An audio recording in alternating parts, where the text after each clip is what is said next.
আজকে দেখাবো চিকেন বিরিয়ানি।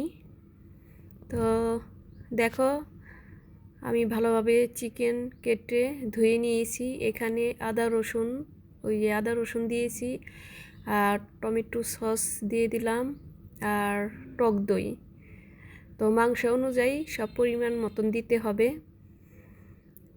আর এখানে দিব ধনিয়ার গুঁড়ো, আর এই যে বিরিয়ানি মশলাটা দিয়ে দিব, পোড়াটাই দিয়ে দিব।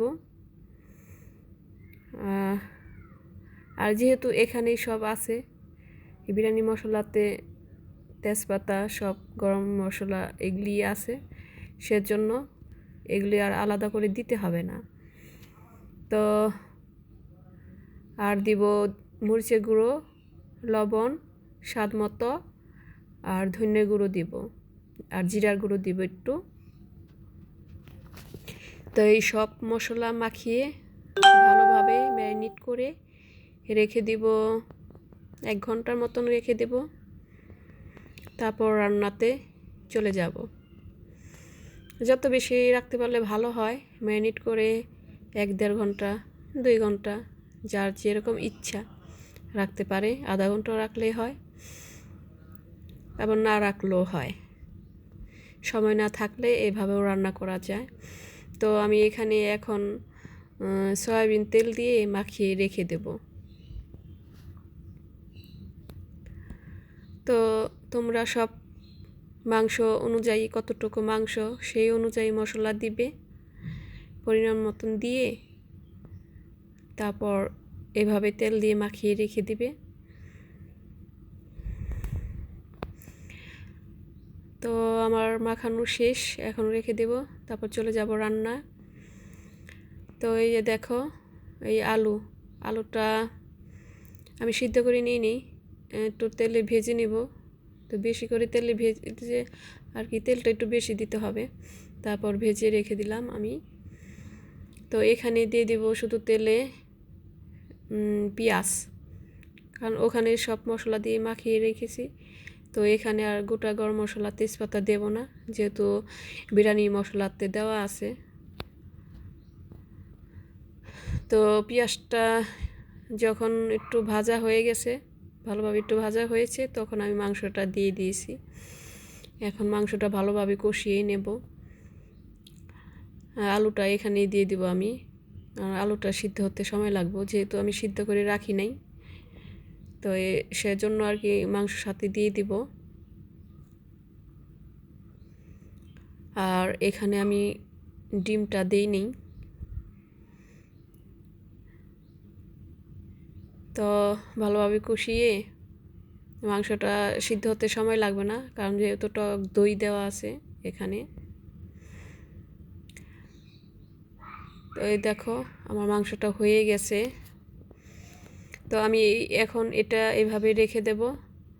এখন আমি চালটা রেডি করি। তো আমি এখানে দিয়েছিলাম ঘি, আর ঘিয়ের মধ্যে গোটা গরম মশলা দিয়েছি কয়েকটা, আর চালটা ভালোভাবে ধুয়ে রেখেছিলাম ঝরা দিয়ে, এই এখানে দিয়ে দিছি ঘিয়ের মধ্যে। এখানে আর তেল দিই নেই। তো চালটা হালকা একটু ভেজে নেব, বেশি ভাজতে হবে না, হালকা ভাজলেই হবে। হালকা একটু ভেজে তারপর মাংসটা আমি দিয়ে দিব এখানে।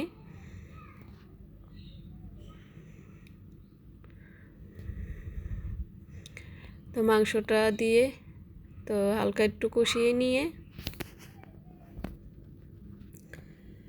তো মাংস দিয়ে দিলাম। তো এখন কষিয়ে নিব।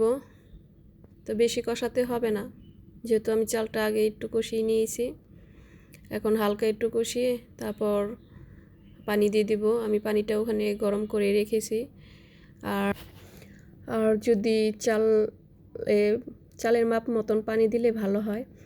যদি 2 পট চাল হয় তাহলে 4 পট পানি দিতে হবে।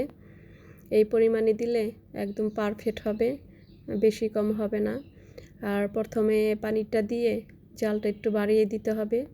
যখন পানিটা একটু শুকিয়ে আসবে, তখন চুলার চালটা একদম লো রাখতে হবে এবং ঢেকে ঢেকে ঢেকে ঢেকে ভালোভাবে নাড়াচাড়া করে রান্না করতে হবে আস্তে আস্তে। তাহলে সুন্দর একদম পারফেক্ট ঝরঝরা হবে।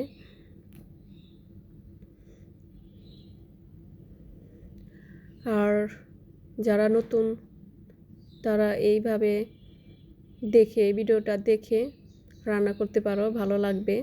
আর যারা পুরান তারা তো পারোই। তো পানিটা শুকিয়ে গেছে, এখন জালটা একদম লোয়ে রেখে ভালোভাবে ঢেকে ঢেকে রান্না করতে হবে। তো আমার এই ভিডিওটা যদি দেখে ভালো লাগে তো লাইক কমেন্ট করে পাশে থাকবে, আমার ইউটিউব চ্যানেল সাবস্ক্রাইব করবে। এই দেখো আমার রান্নাটা প্রায় শেষ।